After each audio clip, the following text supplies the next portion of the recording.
James Stewart is here. He is a former page-one editor of the Wall Street Journal. He won a Pulitzer Prize in 1988 for his reporting on the stock market crash and insider trading. He is the author of the best-selling Den of Thieves. His new book, Disney War, draws on unprecedented access to Michael Eisner and tells the story of Eisner's triumphs and tragedies. I've written books on Wall Street, on Washington politics, and naturally I was thinking, well, what next? And entertainment, the entertainment industry, the culture in this country has always loomed as one of the great centers of power, influence, and money in this country. So I wanted to do something in Hollywood, and Disney seemed perfect. It's such a well-known international brand. It's so beloved. It's had so much effect on generations of Americans, and I just thought it was a great topic. One of the paradoxes of Eisner is that for someone who's so charming and so likable on the surface, I didn't understand this for so long. How could he have so many enemies? I mean, bitter enemies. And I can't think of another CEO who has a group of people like this who are so intensely hostile towards him. Just as Eisner seems to want to remain as chairman, I think he can't envision a world in which he is not in a prominent position at Disney, that Disney and Eisner in his own mind have somehow sort of fused. I mean, I can't imagine why else he tells me this kind of ridiculous story, which he says he doesn't even believe, but he points out that the original French name for Disney, Disney, is like Eisner with a D apostrophe put in front of it, since, you know, ER is pronounced that way in French. And when I brought this to his attention and said I was putting in the book, he got kind of flustered, said, well, I don't really think I'm a descendant of Walt Disney. But that and many other illustrations, including hosting The Wonderful World of Disney, I think shows the degree to which he really does see himself as the heir to Walt. And that's obviously very, very important to him. And so you then see decisions which are hard to understand in any terms other than Eisner seeing himself as the company as opposed to the shareholders. Not only do I enjoy writing about scandals, not because I like to see scandals happen, but because I think they're so interesting and tell us so much about human nature, but they serve an incredibly positive prophylactic effect in society and in the economy and in the investment world. I don't think it's any accident that the collapse of the junk bond market, the guilty plea of Michael Milken, the crackdown on insider trading in investment banks, all of which happened in the period from about 1988 to 1991, set the foundation for an enormous bull market, enormous participation by ordinary Americans who had had their faith in the market in large part restored by the prosecutions, by the people being put in handcuffs, and by the people going off to jail.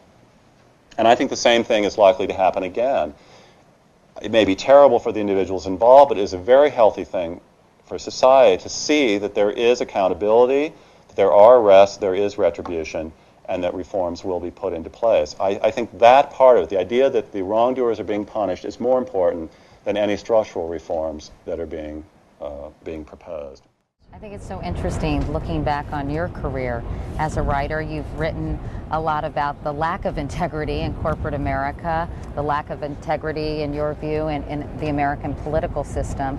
This story could not be further from those. I mean, you're talking about a story of honor, integrity, doing the right thing. Why, I'm curious, did you choose this one? Well, Katie, I think we all changed because of September 11th, and I felt compelled to write this story. I've never felt anything like it in my life. And yes, it's the opposite of the kind of behavior I wrote about before, the worst in human nature. And here was a story in crystal clarity that showed the greatest and the best and the most noble in human nature in Rick Viscorla, and I had to tell that story.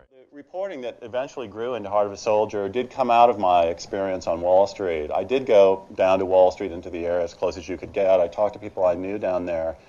And while everybody was focusing on the horrible losses of many of the firms that were decimated in the attack, one fact really did stick in my mind, and that was Morgan Stanley, which was the largest employer in the World Trade Center with 3,700 employees there, had some of the fewest casualties. Nobody knew exactly how many at that point, but it was only 5 or 6 people out of 3,700. And yet there were firms just above them where almost everyone was lost. There were firms just below them that had very high casualty rates. And I did wonder. I wondered why Morgan Stanley had not lost more people. If you go to journalism school, it's kind of a joke. It's the story, the dog that doesn't bark turns into a story.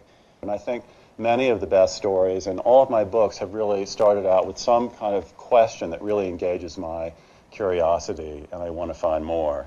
But I have to say that these questions in no way prepared me for the scope and the richness of the story that his life turned out to be.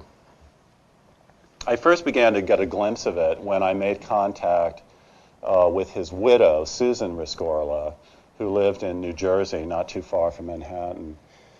And I have to say, I'm not used to writing about disasters. I'm not used to talking to people who have just lost the most important person in their lives. I've always wondered how journalists do it, who have to go to the family after they've lost their children in a fire and ask the mother how she feels. I think that's very, very difficult emotionally to do.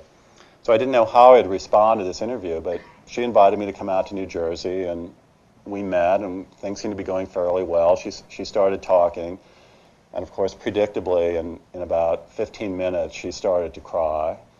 And I thought, well, I can deal with this. I have had many interviews where people have cried, usually because I've just been arrested for white-collar crime, but I believe that stories, and especially true stories, are the way that we as a society convey the deepest truths of our experiences to succeeding generations. And some of the stories are cautionary tales. They're frightening stories in a way. They're stories that warn us what not to do.